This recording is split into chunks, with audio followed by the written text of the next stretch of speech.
Alors, chers auditeurs, une question qui se pose souvent le jour de Shabbat. A-t-on le droit de mettre des glaçons dans le verre de Coca-Cola? J'explique la problématique. Shabbat, il y a une interdiction de presser des fruits. Ça, c'est une première chose.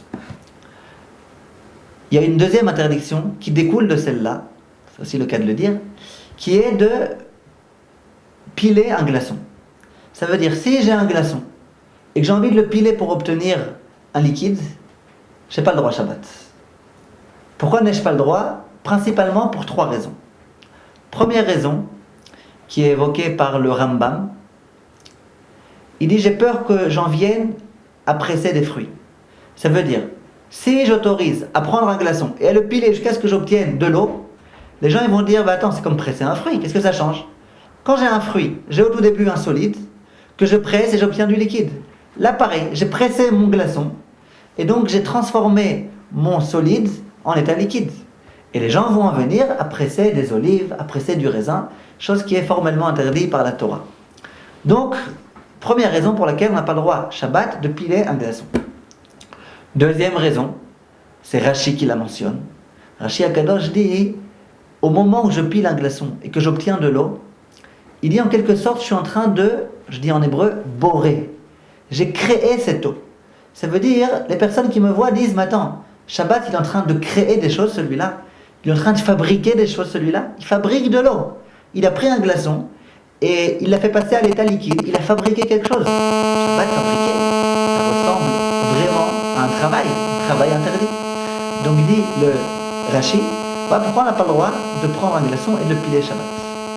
Troisième raison, et cette raison a été assez controversée par beaucoup de décisionnaires, mais il y en a qui tiennent compte, en particulier les Ashkenazim, disent qu'il y a un problème de nolad. Qu'est-ce que nolad? Nolad, c'est dire, je prends le glaçon qui est à l'état liquide, qui est à l'état solide, et je le fais passer à l'état liquide. À ce moment-là, il y a eu un changement d'état, et ça s'appelle nolad. En quelque sorte, il y a quelque chose de nouveau qui a été créé. Dès lors, on peut se poser la question suivante. Ai-je le droit, le jour de Shabbat, de prendre un glaçon et de le mettre dans mon verre et d'exposer le verre au soleil, de sorte à ce que le glaçon fonde et que j'obtienne de l'eau? Dire Shulchan Aruch, il n'y a pas de problème. Pourquoi il n'y a pas de problème? Le problème de créer, qui a été mentionné par Rashi, n'existe pas là. C'est pas moi qui ai créé. Si déjà quelqu'un a créé, c'est le soleil. Si déjà quelqu'un a créé, c'est Hachem. Moi, j'ai juste pris le verre et je l'ai mis au soleil. Ensuite, de lui-même, le glaçon a fondu. Donc, il n'y a pas de problème de créer. J'ai fait aucune action le jour de Shabbat. Le problème d'en venir à presser des fruits, ça n'existe pas non plus. Si je prends un glaçon et que je l'écrase, vraiment je l'écrase, j'exerce une pression sur lui jusqu'à ce qu'il soit pressé en quelque sorte. Alors, les gens vont en venir à se dire, si on a le droit de faire ça, on a aussi le droit de presser des fruits. Mais si je prends un glaçon et que de façon passive, juste je le place au soleil et qu'ensuite tout se fait tout seul, personne ne va en venir à presser un fruit. Et le seul problème qui reste, c'est le problème de nolad. Et ça, je vous ai dit, les Sfaradim ne tiennent pas compte de cette opinion. Les Ashkenazim essayent d'éviter, dans la mesure du possible, de le faire. Maintenant, troisième question qui se pose. Ai-je le droit Shabbat de prendre un glaçon et de le mettre dans mon verre de coca, dans mon verre de vin, dans mon verre d'eau? A priori, c'est exactement la même chose que le mettre au soleil. Ça veut dire quoi? Finalement, je n'ai fait que prendre le glaçon et le mettre dans le verre. À ce moment-là, je suis en train de créer quelque chose de nouveau? J'ai rien créé du tout. Pourquoi j'ai rien créé? Parce que j'ai juste mis le glaçon dans l'eau, dans le verre, et ensuite, de lui-même, il va fondre. Est-ce qu'à ce moment-là, j'ai pressé, et les gens ils vont dire, tu vas en venir à presser des fruits? J'ai rien fait, je l'ai posé dans le verre, de lui-même, ils font. Et là, même pour les Ashkenazim, il n'y a pas du tout de problème de nolad, de faire changer une chose d'état, parce que je ne vais pas la constater, cette chose-là. Le changement d'état ne va pas être visible. Lorsque je prends un glaçon, que je le mets dans un verre, et que je mets le verre au soleil, lorsque je vais revenir 5 minutes après, je vais constater que mon glaçon est devenu de l'eau. Donc là, on peut dire qu'il y a eu un changement d'état, il y a quelque chose de nouveau qui a été créé. Mais dans la mesure où il est dans mon verre, mon verre était marron, il y avait du coca à l'intérieur, il restera toujours marron. Et on ne verra pas qu'il y a quelque chose de nouveau qui a été créé. Donc, aussi bien pour les Sfaradim que pour les Ashkenazim, il n'y a aucun problème de mettre un glaçon dans un verre de coca. La question qui se pose, une fois que j'ai mis mon glaçon dans mon verre de coca, ai-je le droit de mélanger mon verre pour que le glaçon se dissoude plus facilement ou pas? Voilà la question qui se pose. Alors, les Ashkenazim, le Mishnah Brura par exemple, ramènent deux opinions. Ils ramènent l'opinion du Bet Meir qui dit qu'on a le droit même de mélanger. Pourquoi? Parce que je fais que mélanger. Et je mélange quand c'est déjà dans un verre. Et donc, rien ne va être ici constaté. Donc ça, c'est autorisé. Beaucoup de poskim sfaradim déduisent de la façon dont le Shulchan Aruch écrit. Le Shulchan Aruch écrit, on a le droit de mettre un glaçon dans un verre pour qu'il fonde de lui-même.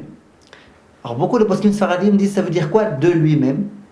Ça veut dire de lui-même, sans que toi-même tu fasses une action. Si je prends mon verre, ma cuillère, et que je mélange beaucoup pour que le glaçon fonde, alors là, c'est pas de lui-même. L'homme est intervenu ici pour faire fondre le glaçon. Et donc ça, c'est interdit. Donc les Ashkenazim permettent, certains d'entre eux en tous les cas, les Sfaradim interdisent. Simplement dit ici le Rav Ovadia Yosef que s'il est vrai que j'ai pas le droit de mélanger le glaçon lui-même ou de le piler alors qu'il est dans le verre, par contre j'ai le droit de prendre mon verre dans lequel il y a un glaçon et de le remuer un peu comme ça. Pourquoi il n'y a pas de problème dans ce cas-là? Parce que on considère que ça ne s'appelle pas faire une action sur le glaçon. Finalement, je mélange mon verre. Donc ça, dit le Rav Ovadia Yosef, qu'il n'y a pas de problème. Puisqu'on en est là, que vont faire les Sfaradim avec le sucre? Lorsque je prends du sucre, que je le mets dans mon café et que je mélange le café. Et dans quelle intention je mélange le café? Pour permettre au sucre qui est à l'intérieur de se dissoudre. Comment puis-je permettre? D'après les Ashkenazim, on a dit qu'il n'y a pas de problème, mais d'après les Sfaradim, vous comprenez le problème. Je prends le sucre et je le dissous. C'est un peu comme prendre un glaçon. Là, disent les décisionnaires que c'est pas vrai. Pourquoi? Parce que lorsque je prends un glaçon et que je le fais fondre, je le fais vraiment fondre. Ça veut dire que le glaçon change d'état complètement. Dans le sucre, c'est pas vrai. Le sucre, il fond pas. Le sucre, il se divise en particules infinitésimales qui sont effectivement pas perceptibles, pas décelables à l'œil nu. Mais finalement, il y avait du sucre solide et il est resté solide, le sucre. C'est du sucre. Le sucre n'a pas changé d'état. Il s'est juste divisé en particules plus petites, ce qui n'est pas le cas de l'eau. Donc l'ensemble des décisionnaires, quasiment, s'accordent à dire que mélanger le café dans lequel il y a du sucre, le mélanger vraiment, à proprement parler, il n'y a aucun problème, même d'après les Sfaradim. Voilà, à bientôt et Kol Touv.